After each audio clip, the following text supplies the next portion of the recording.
There are a lot of different punctuation marks, and we've talked about some of them. Commas, quotation marks, apostrophes, but right now I want to talk about a few other ones. Parentheses, brackets, dashes, colons, slashes, and ellipses are all around us. These punctuation marks can show relationships among sentence parts, create particular rhythms, and help readers follow your thoughts. So let's start by talking about parentheses. You use parentheses to enclose material that is of minor or secondary importance in a sentence. This could be something that supplements, clarifies, comments on, or illustrates what precedes or follows it. So let's look at this example.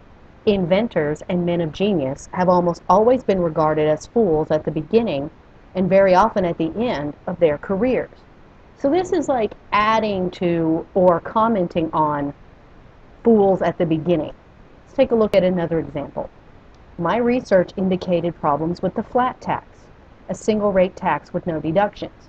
Now this gives us more information about what flat tax means.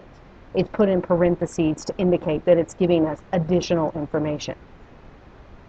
Parentheses are also used to enclose textual citations and numbers or letters in a list. Look at this example. Freud and his followers have had a most significant impact on the ways abnormal functioning is understood and treated. This is from an article by somebody named Joseph. It was written in 1991. Those types of citations are put in parentheses. Now, sometimes you're going to have parentheses with other punctuation. For example, you might have a period. It could go either inside or outside the closing parenthesis. It depends on whether or not the parenthetical text is part of a larger sentence. A comma, when you need one, is always placed outside a closing parenthesis, but never before an opening one. So it's important to know where to place those additional punctuation marks. Now let's talk about brackets. Brackets are used to enclose parenthetical elements in material that's already in parentheses.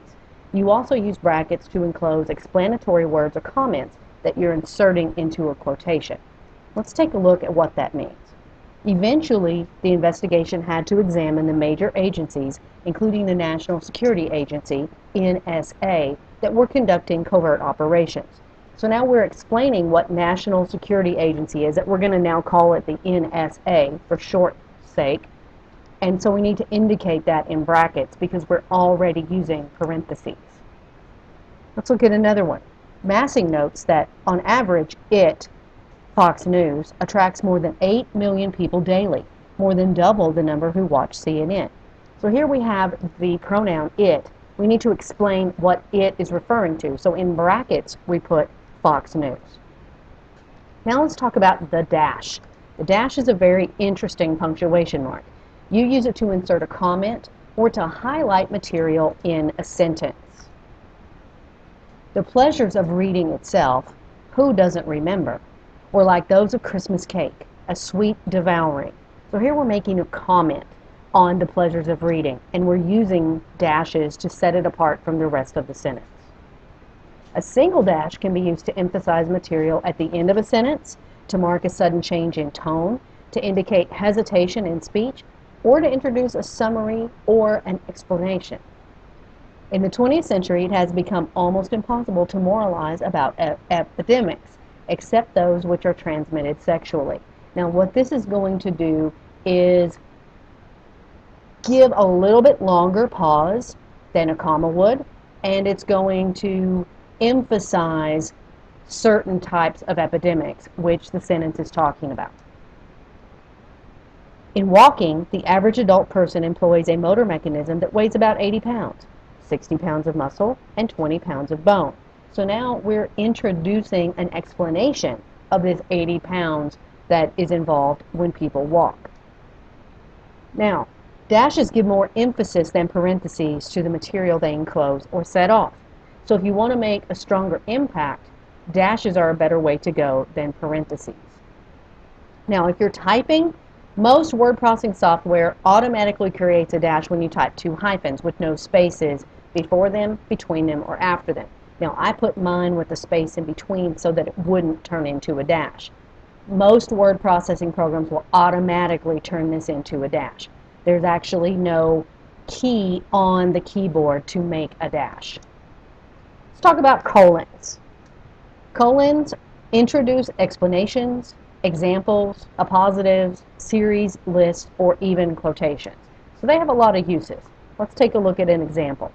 At the baby's 1-month birthday party, Ah Po gave him the 4 valuable things: ink, ink slab, paper, and brush. So here we're using a colon to introduce a series. You use a colon rather than a comma to introduce a quotation when the lead-in is a complete sentence on its own. So let's take a look at this sentence here. The State of the Union address contained one surprising statement: America is addicted to oil. Now we have a whole sentence leading into our quote, so we're going to introduce that quotation using a colon. You also use colons in after salutations in formal letters, with numbers that indicate hours, minutes, and seconds, with ratios, with biblical chapters and verses, with titles and subtitles, and in bibliography entries. So let's take a look at some examples of that. Dear Dr. Chapman, that introduces a formal letter, so we have a colon. 4:59 p.m., we have a colon separating the hour and the minutes. A ratio of 5 to 1. Those numbers are separated by colons. The Joy of Insight, Passions of a Physicist, that's a title and a subtitle. Then we have Boston, Bedford, St. Martin's 2010. That's a bibliographical entry. It's giving us the city, the publisher, and the date. You also need to understand how not to use colons. Don't put a colon between a verb and its object or complement, between a preposition and its object, or after such expressions as such as, especially, and including. So let's look at some examples. Here's an incorrect example. Some natural fibers are, colon, cotton, wool, silk, and linen. What we should say is some natural fibers are no punctuation at all, cotton, wool, silk, and linen. Now we have another incorrect sentence. In poetry, additional power may come from devices such as, colon, simile, metaphor, and alliteration. We don't use a colon after expressions like such as, so we would just leave that out and put our list, simile, metaphor, and alliteration after no additional punctuation. Now let's move on to the slash. Slashes mark line divisions between 2 or 3 lines of poetry quoted within text. When you use a slash to separate lines of poetry, precede and follow it with a space, like you'll see in this example. Shakespeare's Sonnet 29 states, "For thy sweet love remembered such wealth brings, slash, that then I scorn to change my state with kings." So you can see I put a space, slash, space in between these lines of poetry. You also use a slash to separate alternatives, parts of fractions, and internet addresses in the examples I have here. Then there was Daryl, the cab driver slash bartender. And we've separated 1/2 using the slash, and then we have bedfordstmartins.com slash easywriter HS. So that's an example of using a slash in an internet address. Ellipses. Ellipses, or ellipsis points, are 3 equally spaced dots. They're usually used to indicate that something's been omitted from a quoted passage. You need to be very careful using ellipses to indicate that you've left something out. So let's look at an example. Here's the original, and you can see it's much longer.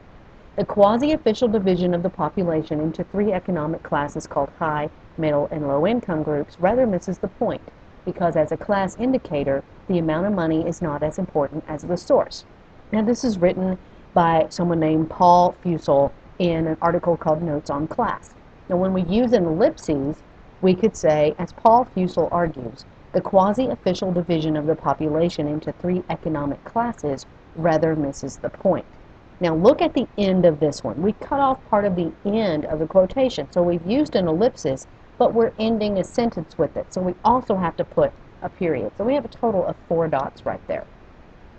As I said here, when you omit the last part of a quoted sentence, add a period out after the ellipses so that you have 4 dots in a row. You can also use an ellipsis to indicate a pause or a hesitation in speech. The same way you can use a dash for that purpose. So let's look at this example. Then the voice, husky and familiar, came to wash over us. The winner and still heavyweight champion of the world. Joe Louis. So here we've used the ellipses to show a pause or hesitation in someone's speech. These other punctuation marks, parentheses, brackets, dashes, colons, slashes, and ellipses, can make your writing so much stronger and put so much more meaning in it when you've learned how to use them correctly.